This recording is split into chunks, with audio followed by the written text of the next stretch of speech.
only risk-based checks. This will ease doing business by SEZ units considerably. This reform shall be implemented by 30th September 2022. Customs reforms and duty rate changes. Customs administration has reinvented itself over the years through liberalized procedures and infusion of technology. Faceless customs has been fully established. During COVID-19 pandemic, customs formation have done exceptional frontline work against all odds, displaying agility and purpose. Customs reforms have played a very vital role in domestic capacity creation, providing level playing field to our MSMEs, easing the raw material supply side constraints, enhancing ease of doing business, and being an enabler to other policy initiatives such as PLI and phased manufacturing plans. My proposal on customs side are aligned to these objectives. Project imports and capital goods. National Capital Goods Policy 2016 aims at doubling the production of capital goods by 2025. This would create an employment opportunities and result in increased economic activity. However, several duty exemptions, even extending to over 3 decades, in some cases have been granted to capital goods for various sectors like power, fertilizer, textiles, leather footwear, food processing, and fertilizers. These exemptions have hindered the growth of the domestic capital goods sector. Similarly, project import duty concessions have also deprived the local producers of a level playing field in areas like coal mining projects, power generation, transmission or distribution projects, railway and metro projects. Our experience suggests that reasonable tariffs are conducive to the growth of domestic industry and make in India without significantly impacting the cost of essential imports. Accordingly, Honourable Speaker, Sir, it is proposed to phase out the concessional rates in capital goods and project imports gradually and apply a moderate tariff of 7.5%. Certain exemptions for advanced machineries that are not manufactured within the country shall continue. A few exemptions are being introduced on inputs like specialized castings, ball screw, and linear motion guide to encourage domestic manufacturing of capital goods. In the last 2 budgets, we have rationalized several customs exemptions. We have once again carried out an extensive consultation, including by crowdsourcing. As a result of these consultations, more than 350 exemption entries are proposed to be gradually phased out. These include exemptions on certain agricultural produce,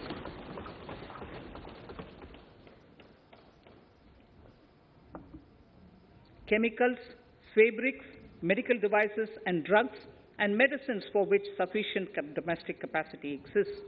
Further, as a simplification measure, several concessional rates are being incorporated in the customs tariff schedule itself instead of prescribing them through various notifications. This comprehensive review will simplify the customs rate and tariff structure, particularly for sectors like chemicals, textiles, and metals, and minimize disputes. Removal of exemption on items which are or can be manufactured in India and providing concessional duties on raw material that go into manufacturing of intermediate products will go many a step forward in achieving our objective of Make in India and Atmanirbhar Bharat. I shall now take up specific sector-specific proposals. Electronics. Electronic manufacturing has been growing rapidly. Customs duty rates are being calibrated to provide a graded rate structure to facilitate domestic manufacturing of wearable devices, hearable devices, and electronic smart meters. Duty concessions are being given to parts of transformer of mobile phone chargers and camera lens of mobile camera module and certain other such items. This will enable domestic manufacturing of high-growth electronic items. Gems and jewelry. To give a boost to the gems and jewelry sector, Customs duty on cut and polished diamonds and gemstones is being reduced to 5%. Simply sawn diamond would attract nil customs duty. To facilitate export of jewelry through e-commerce, a simplified regulatory framework shall be implemented by June this year. To disincentivize import of undervalued imitation jewelry, the customs duty on imitation jewelry is being prescribed in a manner that a duty of at least 400 rupees per kg is paid on its import. Chemicals. Customs duty on certain critical chemicals, namely methanol, acetic acid, and heavy feedstocks for petroleum refining are being reduced, while duty is being raised on sodium cyanide, for which adequate capacity in the domestic arena exists. These changes will help in enhancing domestic value addition. MSMEs.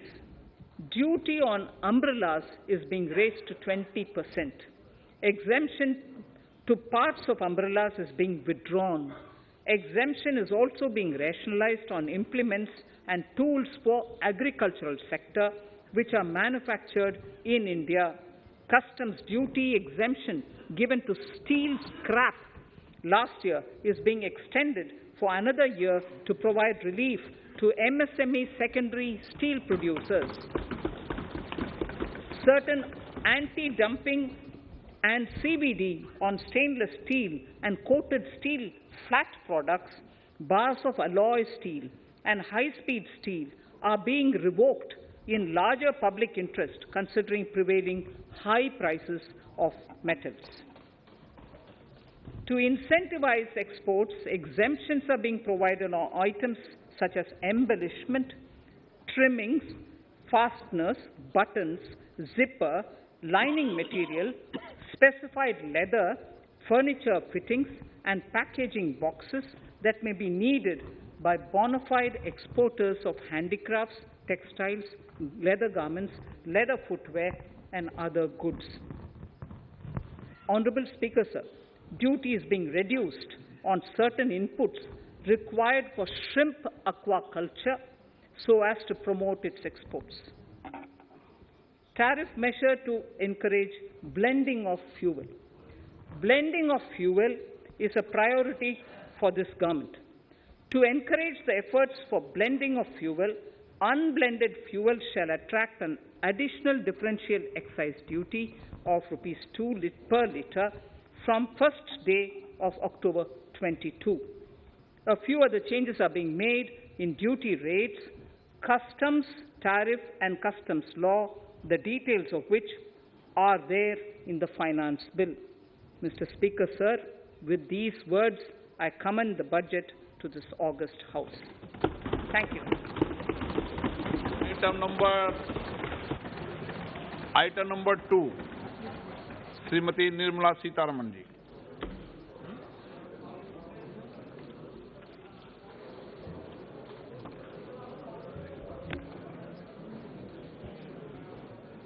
Sir, with your permission, I rise to lay on the table the following statements under Section 3(1) of the Fiscal Responsibility and Budget Management FRBM Act 2003, Medium-Term Fiscal Policy cum Fiscal Policy Strategy Statement and Macroeconomic Framework Statement.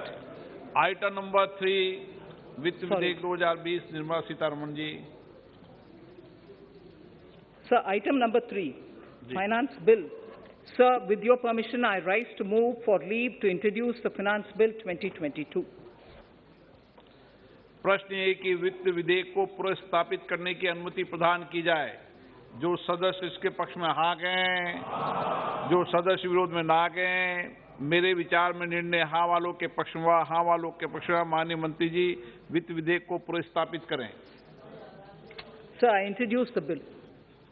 सभा की